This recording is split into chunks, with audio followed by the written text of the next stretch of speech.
Welcome back. Hey, it's been a hot minute with the Iron Ore Podcast. I'm Adam, and I'm joined today with Mark Fleming, and it is great to have you in because this isn't our first time sitting down and doing this. Yeah. This is take two. Take two. And hey, boy, I don't know, was that 2 months ago? Yeah, it must have been. Yeah. Oh, yeah. So Mark came down. We had a great conversation. Turns out the technology didn't want to play along with that, so that whole time was just a you and me moment. Oh, yeah. I'm okay you took with it that. like a champ. And I'm okay with that. yeah, well, I'll tell you what. Today, we just did the test run. It's recording. We're working, and bing, bang, boom. Ready for a conversation. Let's do it. Let's get into it. Yeah, absolutely. And hey, thanks for tuning in today.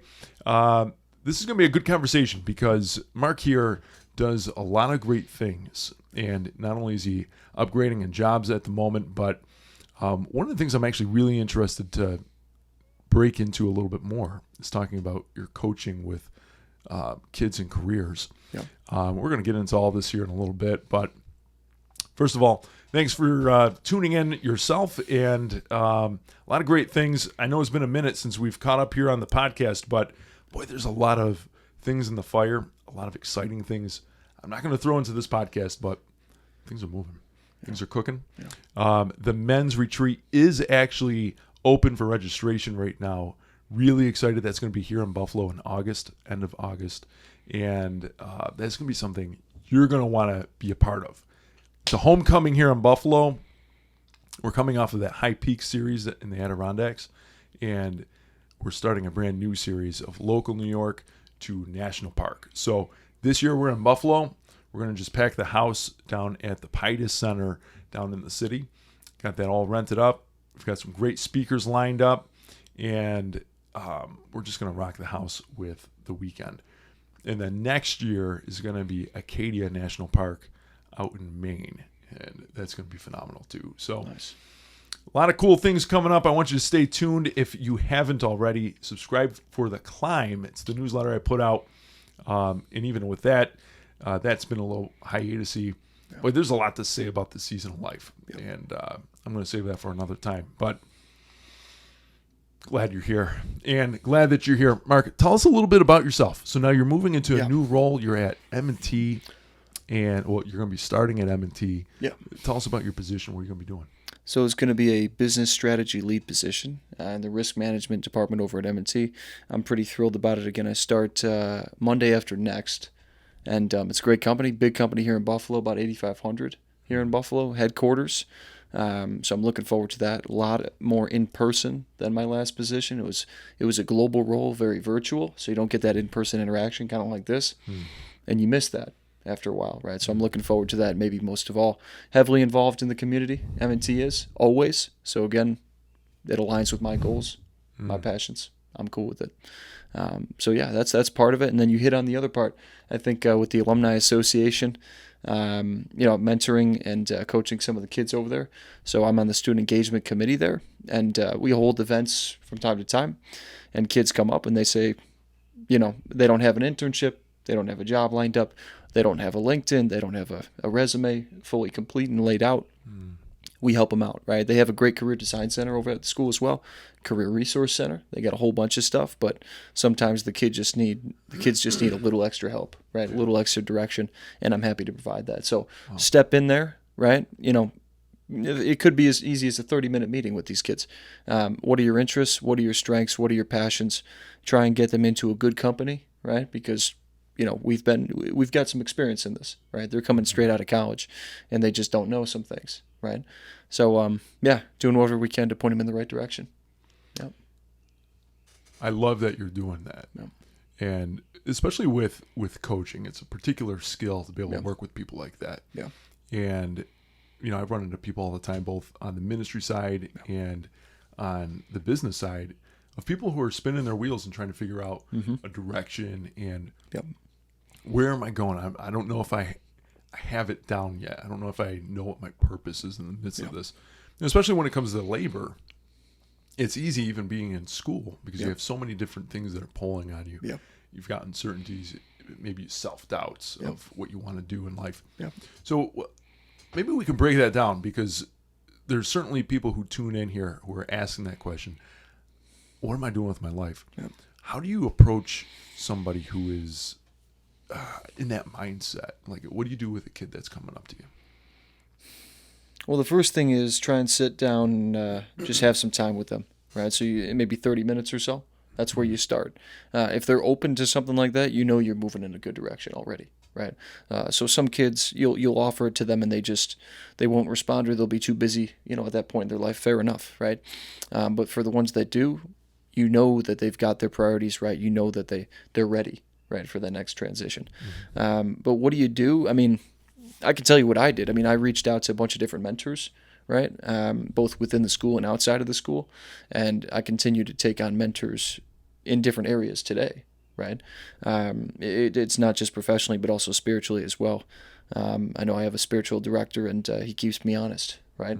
Just met up with him on Monday. I have another mentor I just met up with today, right, for about 15 minutes. We had a chat as I was leaving the company, right? And he's actually on one of the resource groups over at Ingram, supporting disability and inclusion, right? So that's something that's, again, it's very important to me, and I think that everyone, right, should definitely have mentors, people to help guide you, point you in the right direction. Absolutely. But yeah, as far as that goes, it's really providing whatever these kids need. Everybody's different, right? So you got to customize that approach to each individual and listen. Right, just ask open-ended questions, listen a whole bunch, and just hear them speak. Get to know them as individuals, right? And go from there. Yeah, 100% agree with you. And I think that mentorship in anybody's life, it doesn't matter what age you're in, because whether you're a college student, whether you're pushing 40, whether you're 60, having mentors gives you perspective in ways that you can't achieve yourself. And experience, especially if they're well seasoned in a place that you're going. Whether it's in your spiritual journey, whether it's in your professional journey, finding a mentor is super important. Oh yeah. So I've got mentors in my life that have just pumped me up. There's no way I'd be where I am today without those mentors. And for anybody who's tuning in here, if you don't have a mentor, that's something you should really consider in your own life. Because of the value, not just make it a transaction like, hey, give me what you know, but to have a trusted relationship that you can lean into and share some of what the journey is so paramount. Especially if you're developing in leadership, if you're working in any type of industry, having somebody who's laid out those tracks ahead of you is really important. And you brought two pieces to the table here: the spiritual side, having a spiritual director, and then having that mentor in the workplace. So what do you think is the difference between the two? Like, is there a difference in strategy that you've seen or approach? What do you think the commonalities are? It's a good question. I inside the workplace, so professional mentors, I would say that they're focused on just that. I mean, they're focused on career. They're focused on your career path, your career design. They are focused on your motivations, your intentions, your goals, right? They're trying to break those down and help you along the right path there. But, spiritual directors do much of the same, but they help you see. And this was a request from me to my spiritual director the last time I just met up with him. Actually, not this last time. That was on Monday, but before that. So a couple months back, he asked me, how can he help me, right? And I told him, I said, you can help me see the spiritual side in things, right? Even in the professional workplace, help me see the spiritual side in things, right? So this new job was just offered to me, right? I didn't even go looking for it. What's the spiritual side in that, right? And it's, it's just very interesting because I was ready for a change, I think, but I wasn't making that change. So I got a little push, right? And I'd like to believe that came from the Lord. So, and I also like to believe it's going to point me in the right direction. So that's how the two interact. I mean, you got to see from all angles, and you need mentors in those areas, in each of those areas, right? It can't just be one mentor in one area. Then your sight is limited, right, so to speak, right? Don't just see from the spiritual side, but also see from the the professional side, and there's an emotional side to it. There's a psychological component to it. Just be balanced, well balanced, I guess, in all areas of your life. Yeah, and have a mentor in all areas, I would say. How would you recommend finding a good mentor? Yep, I would say you start with your goals and you go from there. So where do you want to be, right? If you envision yourself 5 years from now, where do you want to be, right?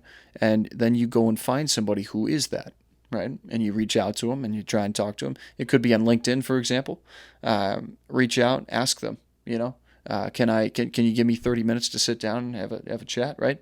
I'd like to learn more about what you do and how you do it, because you admire them, right? And you'd like to go down that path. And some people, I'll tell you right now, some people will not answer back, and that some people shy away because of that reason, because some people will reject them. That's okay. You don't know why they're rejecting you. You don't know if it's because they're busy. You don't know if it's because they just don't want to. You have no idea. Some people will answer back and they'll tell you, I don't have any time right now. And it's nothing against you, right? They just don't have, they're busy. Think about how busy you are, right? How busy I am. They could be in that situation as well. But then they could, and there are those rare, people that come back and they are more than willing to mentor you and to give you that extra time. They go the extra mile. You don't know who that's going to be though, right? So that's a needle in a haystack right there. So you got to connect, you got to reach out, you got to network, you got to do all these things. It's a lot of work, man. It's not easy, it's a lot of work to find that needle in a haystack. Had a kid come up to me the other day from Buff State, and he asked me something along those same lines. He said, how do you know who to reach out to? As far as just, it was a mentor, right? He's in real estate. He was looking for a mentor in real estate. How do you know who to reach out to? And I just kind of sat there for a moment, because for me, the answer is obvious, but for him, he doesn't know this stuff, right? He's 20 years old, right? So I put myself in his shoes and I said, okay, he doesn't know these things. So I'll break it down for him a little bit. And I tell him basically just that. You got to go find that needle in a haystack. You don't know who it's going to be. And he had those same concerns of rejection, right? You got to keep moving forward. Back to the Walt Disney quote, right? It's keep moving forward. One of my favorites, because it applies to every situation. If you make a mistake, learn from it, keep moving forward. If you do something Speaking well, my language, man. If you do something well in life, if you do something well, if you have success, right? Great. Congratulate yourself, right? Celebrate the successes, then move forward. Okay, Don't just stay right there. Keep moving forward, right? It's the best quote, I think. It's the quote that I always come back to. Man, it's funny you bring that up, because that quote drove me Yeah. in my early 20s. Yeah. And I did the Disney College program and found some great mentors in that. Yep. And that quote, keep moving forward, was something that in our early formation, they put you through a thing called traditions, where you're going through the history and the culture of the company. Yep. And that was one of the first things that they were driving home was hey, keep moving forward. Yep. You fail, keep moving forward. Yep. And so I was like, yeah, I'm in Walt Disney, like, okay, let's do this. Yep. And that was something I held on to for a long time, because, when you're 20s, you're still trying to figure out your life, and you're still trying to churn and be productive and get etiquette down. Yep. All right, well, you're doing a lot of failing in the midst of that. Yep. All right, well, don't let failure burn you. Yep. Just Yep. take it, keep moving forward. Yep. I love that. You got it. And we've never even talked about that before. I don't think we have, but Fresh on the podcast, guys. let me tell you something. I mean, when you fail, when you get rejected, people are going to make jokes. They're going to laugh at you. They're going to point fingers at you. Right. You keep on moving forward, and those people are going to be the same ones, right? They're not laughing at you anymore. They're trying to get to where you are, right? Right. Because you're putting in that work and you're pushing through that failure, right? Failure only exists if you stop learning and moving forward, right? It's only temporary, right? It's never permanent unless you stop. So that's something very important to remember. Yeah. So speaking of etiquettes, going back to that mentorship. Yeah. What are some of the things that you had to learn along the way in building a relationship with a mentor? What's some of the etiquettes that you had to bring to the table and learn? I would say get to know them as individuals first. You got to get to know the person. You can't just jump right in. to business, so to speak. If it's professionally in the workplace, you don't just jump right into business. You get to know who these people are, and you get to learn their different personality styles, their different communication styles, their background. What does it look like? Have they done this before? Things like that. Yeah, etiquettes, and then you just got to be incredibly respectful and thankful for their time, because you don't find those people every day, and that's something you have to learn almost, right? Because, as a kid, I think I just sort of expected things to be handed to me a little bit. I expected a lot of expectations, and that's just not how it is. So you learn to value these things and these types of people more, who are in your life, right? And they choose to be in your life. So you start to see from a different angle as you get older, naturally, right? You see from that different angle, and you have more respect for things. So yeah, that's just a few things I would say that I've learned through gaining mentors over the years. Yeah. Yeah. Do you have any moments that really stand out to you of a lesson that a mentor laid out for you? Yeah, I can tell you a recent example of something that has, come with me my entire life here. It's been with me. As a kid, I was, bullied for a better part of a decade. Junior high school, skinny kid, red hair, right? And so it was a rough time, but I think what I've been talking to my mentors quite a bit about was how to deal with those things. And they're all saying the same thing pretty much. I didn't really want to believe it. I didn't want to accept it. But they're all saying, stay positive, keep moving forward, live in a way, basically, that nobody would ever believe, right? Mm-hmm. If those people are spreading gossip about you, they're spreading rumors, live in a way that no one would ever believe that, right? And in that way, you're focusing on the positives. You forget about the negatives. You don't engage. You don't go down to their level, so to speak, right? And you just keep moving forward, right? And you just stay positive. You keep benefiting yourself. You keep doing better things. You keep progressing, right? That's something huge I just talked to my mentor about earlier today. So that's a big one for me. Yeah. Wow. And what a lesson. Yeah. Right. And that takes perspective. And I think that's one of those value moments that mentors bring, right? Yep. Is to help us to climb out of those holes, encourage us to keep going. Yep. And share some of the footsteps on how to get there. Yeah. Wow. That's fantastic. Yeah. Yeah. Cool. Well, going back to career side, Mm-hmm. right? So you've got somebody who's searching around for a career. What are some of the steps on just building a good foundation, a good footprint to be able to, hey, I want to be able to step forward, lead well into this process. Mm-hmm. What are some of those footprints and foundations that you would suggest? Yep. It depends what stage they're in their process, in their life, where their priorities are. But assuming that they're ready to take that next step, again, it depends what they've already done, but you want to get yourself out there, get involved in the community, right? Get involved with different nonprofits and such. Get out there, start networking, right? So again, nonprofits are a great way to do that, but also getting into a company, internships, those are fantastic. You've got to get some experience.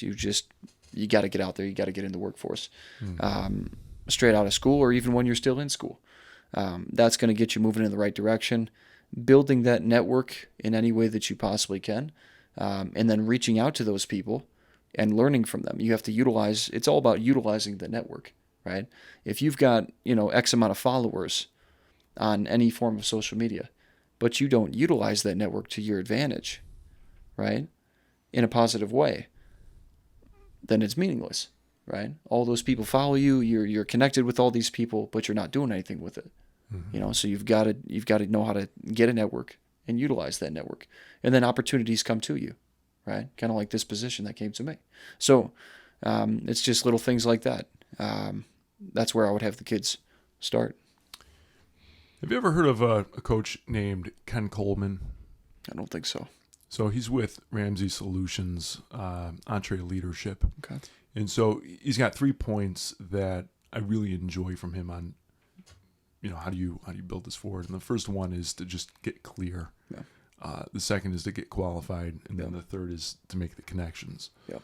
And everything that you're talking about right here, just kind of baby steps into that. Now, if you have somebody who you're mentoring Yeah. yourself, Yeah. do you make connections with them and for them, or do you just send them on their way to go and Depends what they search need. the waters themselves? Yeah, depends what they need. You want people to search the waters themselves. I think you don't want to baby them. You don't want to handhold them. I think that people need to take control of their own lives, and you give them the tools to do that. But you don't want to. You don't want to take control of their life, right? You don't want to. You don't want to. They're walking their own path, and you don't know what that path is. You don't want to. You don't want to take that path in the wrong direction. So anytime that you're doing these things, you give recommendations and you give advice to these kids. They have to go and do the things, right? They have to go and execute. Right. That's the healthiest way, in my opinion, to do it, because that tells you if they're actually serious about it, if they actually go and do these things or not. And it's their choice. But yeah, I would say some of them need a little bit more of a push. They do. Like I said, some kids are, I just talked to kids the other day and I asked them, do you have an internship ready for the summer? Do you have a full-time job ready for the summer? No. You know, do you have a resume? No. Do you have a LinkedIn? No. Well, you need a little bit of a push at that point, right? But yeah, beyond that, I mean, just to get the wheels turning, just to get them moving in the right direction. You know, that's when I just reached out to another mentor. I haven't talked to him in a year, right? Reached out to him the other day. It's as if we just talked, you know, last month or something, just the other day. We picked up right where we left off. It's only at the major changes in my life that I reach out to that mentor, right? I reach out to other mentors much more frequently, but at major changes, major points in my life, that's when I reach out. So I think that says something as well. You don't need a mentor there every step of the way necessarily. You can take control of it, and you should, right? But major changes, major events, absolutely reach out to family and close friends. Just like you said, a trusted advisor. You need someone to confide in, right? That you trust. You know, you can release things. You can tell things to those people that you're not going to tell to any other person, right? Because of whatever reason, you know, it's they could be talking to other people about it. They could, who knows what they're going to do with the information. But yeah, family and close friends, they're always going to guide you in the right direction, right? So, yeah. Everything that we're talking about here certainly pertains to those who are looking for mentors. But if you're seasoned in a position where you can take on a mentee, really be open to that. And it is really easy to get caught up and busy. Yeah. It's easy to sit here and say, man, life is busy, you know, and life gets busy. Oh, yeah. But something that is very satisfying and really a call of the season is to be able to take somebody who is maybe a step down or two from you, even on the starting end of things, to be able to lend down and give a hand up. And it changes trajectories in some pretty incredible ways when you become a mentor. Yeah. So if you find yourself in that position where you are seasoned and you have something to give, even if you feel like, man, I don't know if I have something to give right now, take a look at your experiences, because you always have something to give. Yeah. And if you've been in the game for a little bit and you have some of that seasoning on you, man, pass that along, because people could really use you out there. So take that to heart, take that to consideration, and take somebody under your wing and guide them with what you know.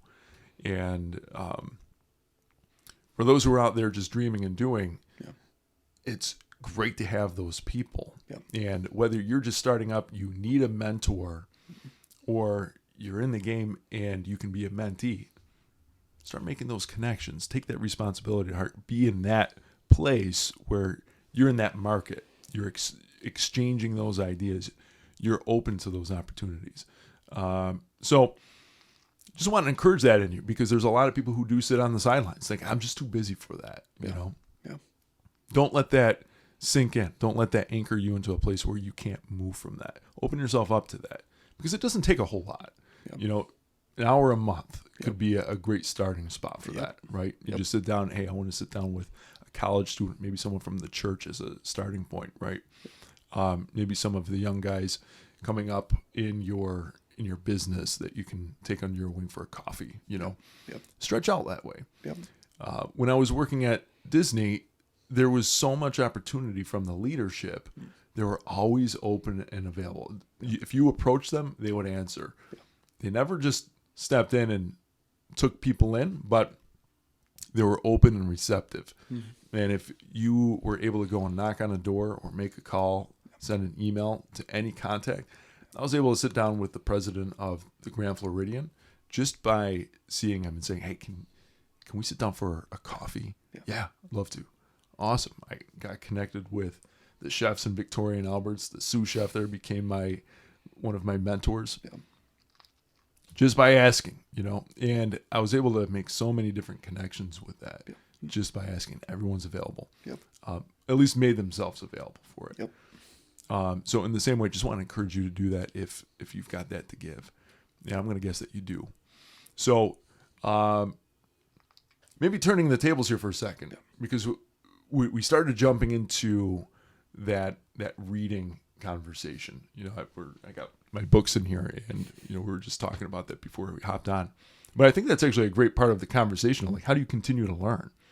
And reading is obviously an important thing, but you were talking about the audiobooks and like, how do you keep going with your reading lists when life gets busy? And like, how do you keep sharpening the saw? A great way of doing that too is the audiobooks, right? Like, I love podcasts too, but for you, like, how do you keep the saw sharp? Like, what kind of books are you into? What do you read and digest? I haven't read too much lately. The audiobooks I've started with recently, and I've started with, of course, what better place to start? I've started with the Bible, right? That's my audiobook right there. James Earl Jones. Oh, yeah. There we go. He narrates the Bible.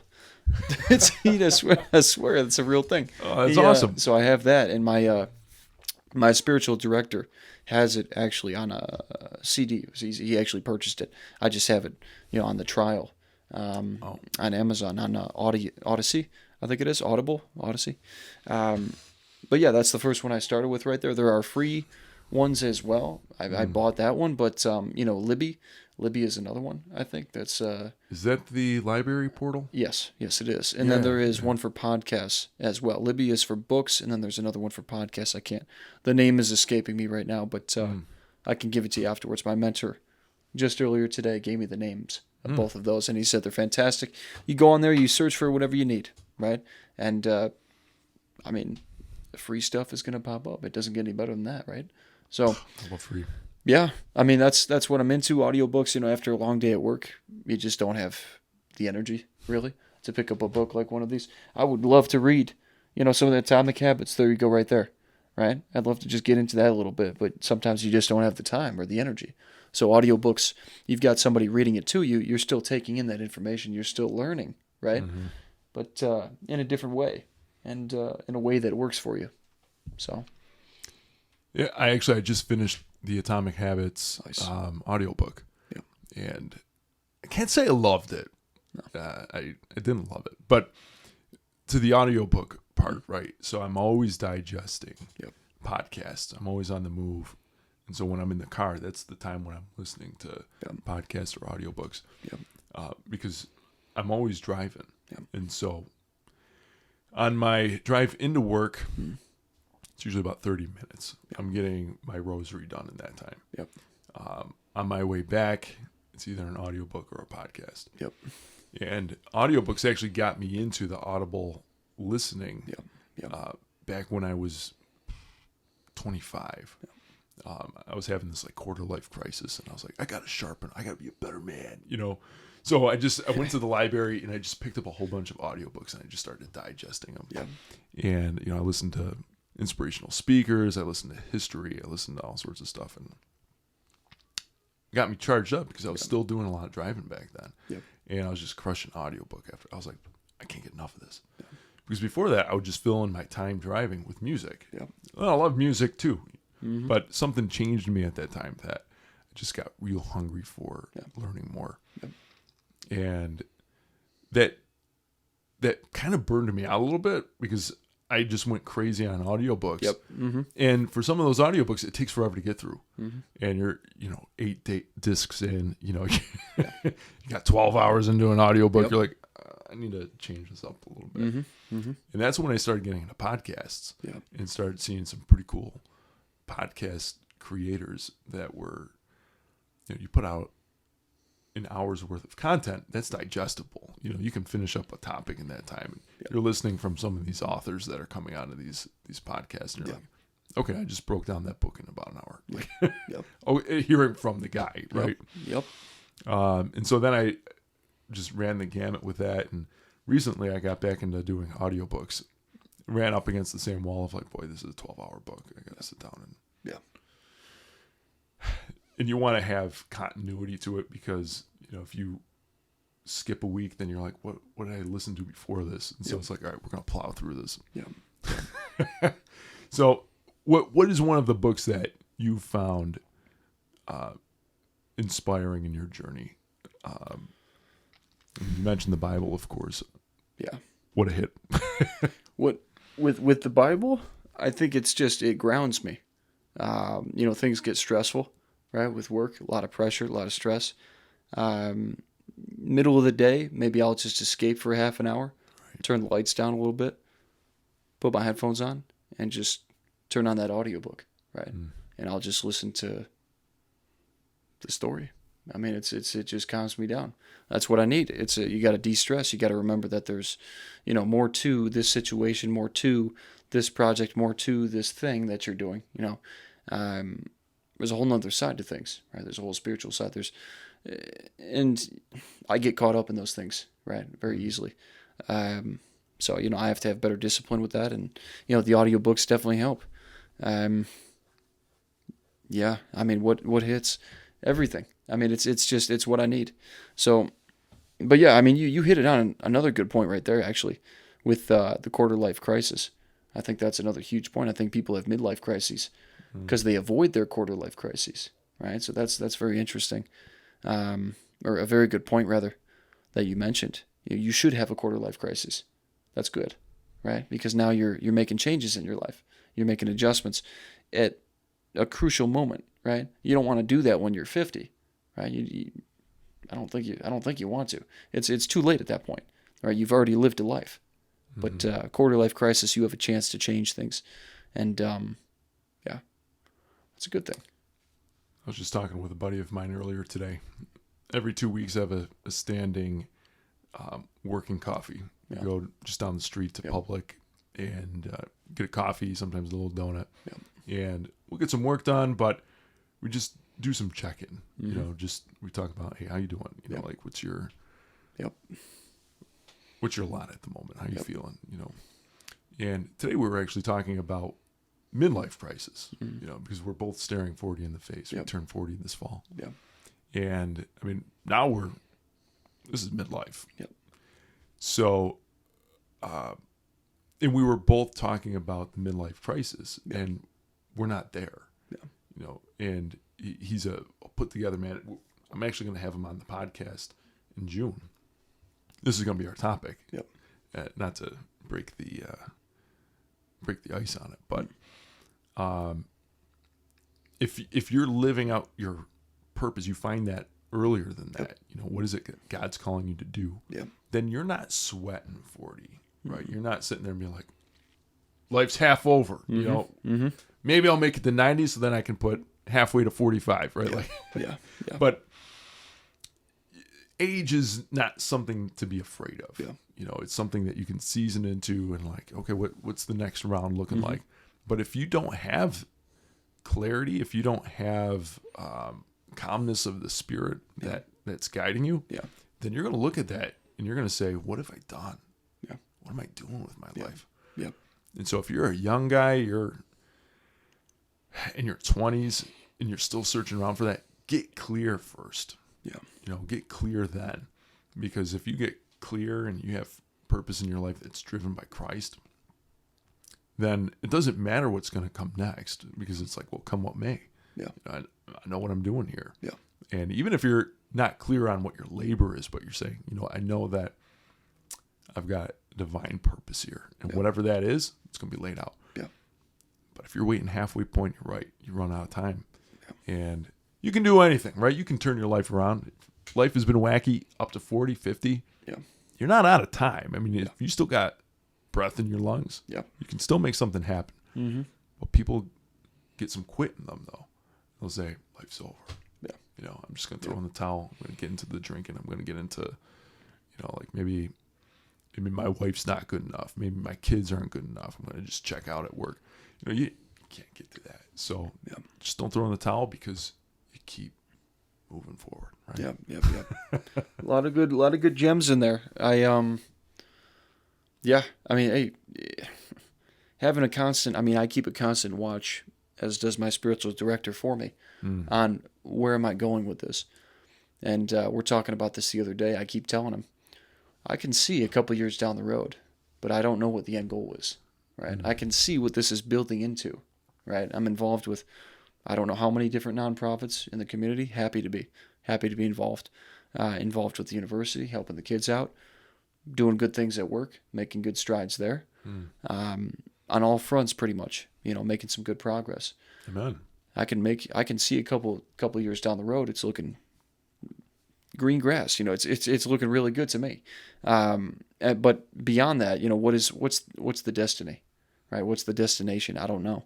And I keep telling him that, but I guess it's just something that gets you up each morning. You just don't know what's coming next. And I told him, I said, I don't know what it is, but it's something great. I know that. You have that feeling kind of within you, you know? And I think that's something special, you know? So that's, if you're staying true to yourself, you know, and I guess if you're just looking from that lens, that spiritual lens, you know, in the hectic, you know, every day, you know, things that you go through every day, I think that you keep that, you know, and you live with that, and it guides you and it directs you, you know, each day. So, yeah, well said by you. I'm just some guy doing a thing, you know? Yeah. Speaking of a guy doing a lot of things, so you've got a lot of things on your plate. Sure. So you've got a number of these organizations that you're working with. You know, you're working with the kids at the college, and on top of that, transitioning into a pretty awesome role. Yeah. How do you make it all work? I don't know, man. I have a calendar, time management. It's got to be, right? I mean, I have no idea. You keep a close watch on your time. You keep a close watch on your energy levels.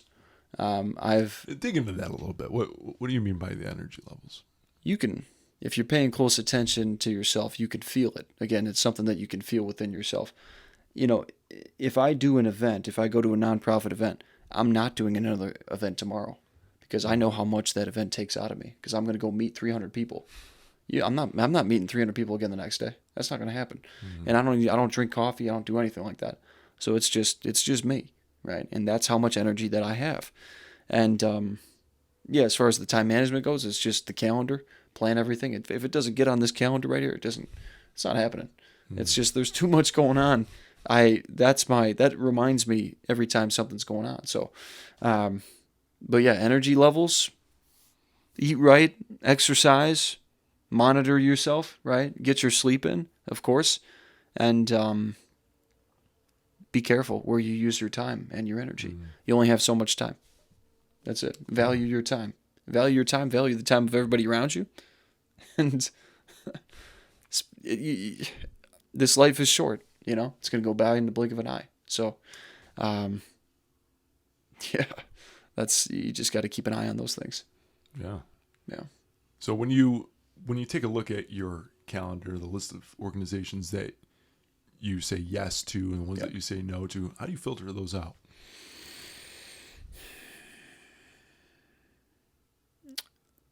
I don't say, I should say no more often. I don't know if I do say no. I just tell them that I'll do the next event is what I tell them. So if I excellent. So I got a list of events for you to throw on your calendar. Yeah.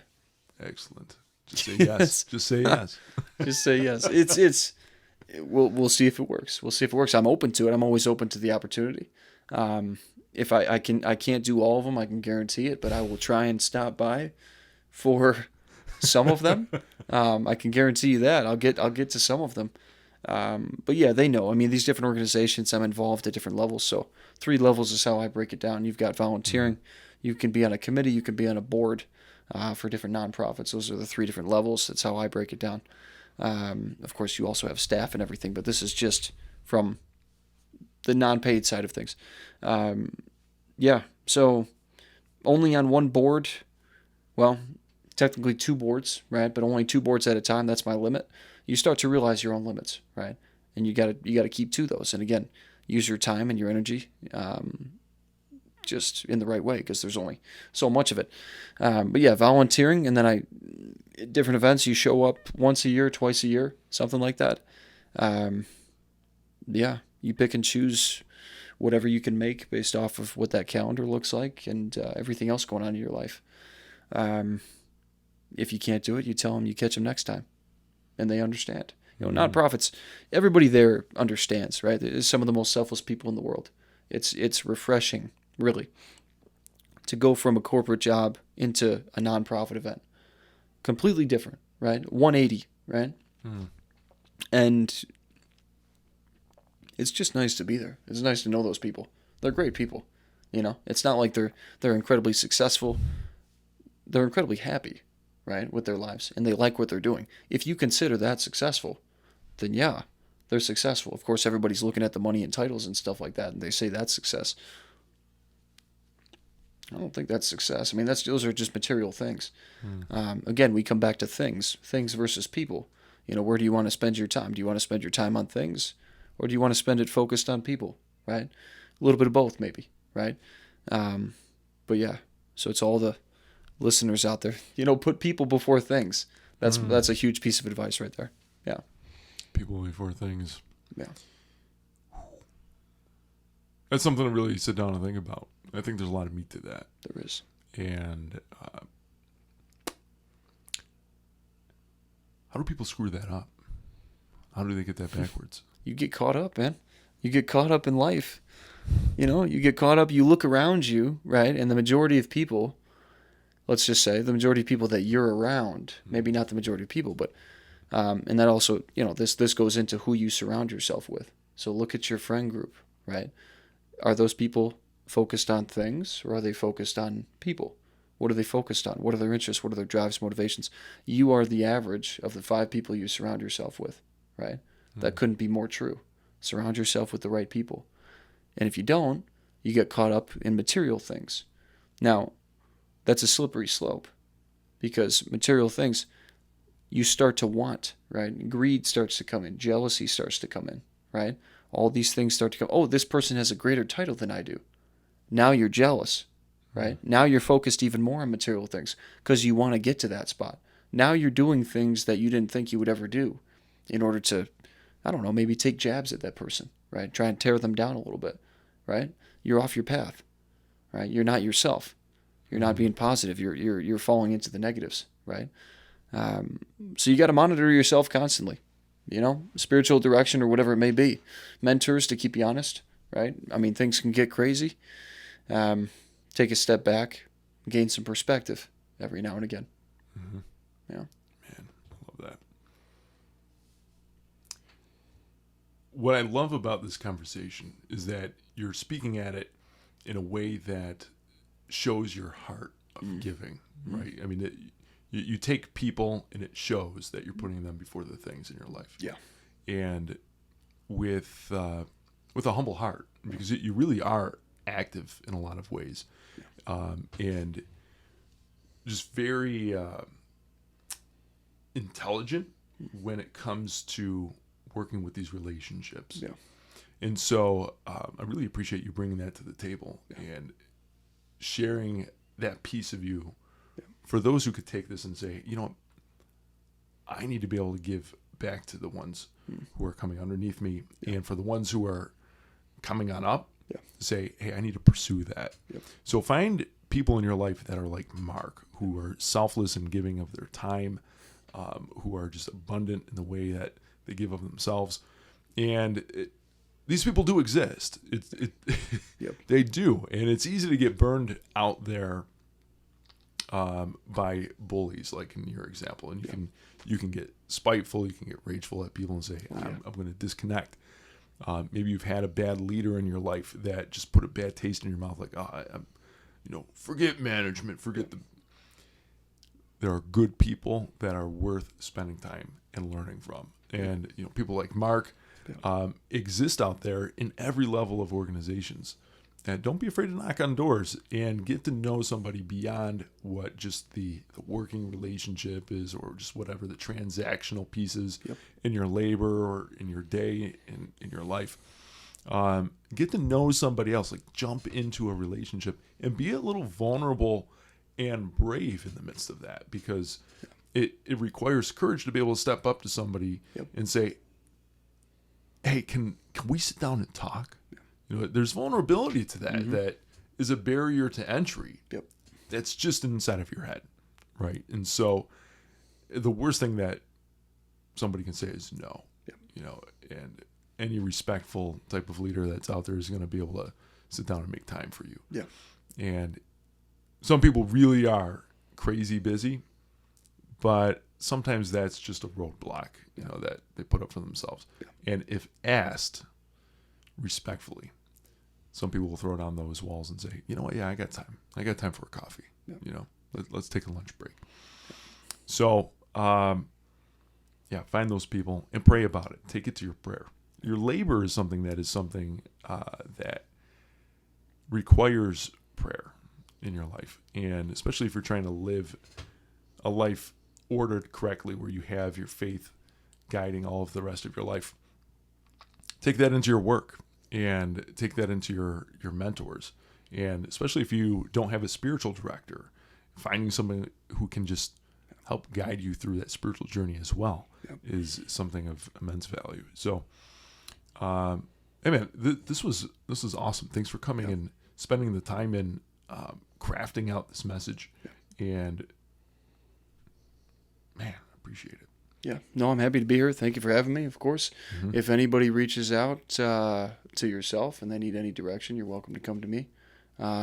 If it's related to school or just entering the workforce or otherwise, right? Just general advice. I'm happy to do that. Happy to sit down and talk to them. So beautiful. Yeah. Well, thanks, Mark. Yeah. Appreciate you. Thank you for having me. For sure. And hey, thanks for tuning in today. So if you appreciated this, of course, hit subscribe, like it, share it. If there's somebody young in your life that needs to hear about mentoring, who's in pursuit of a mentor, send this to them. If you know of somebody who's seasoned, a good leader, but doesn't have anybody under their wings, send this over to them.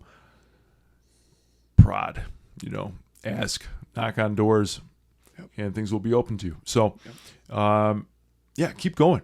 Keep going out there. And there's a lot of great things that are coming this way. So stay tuned for more, and we will see you next time on the podcast and hopefully in person. So I will see you soon. God bless.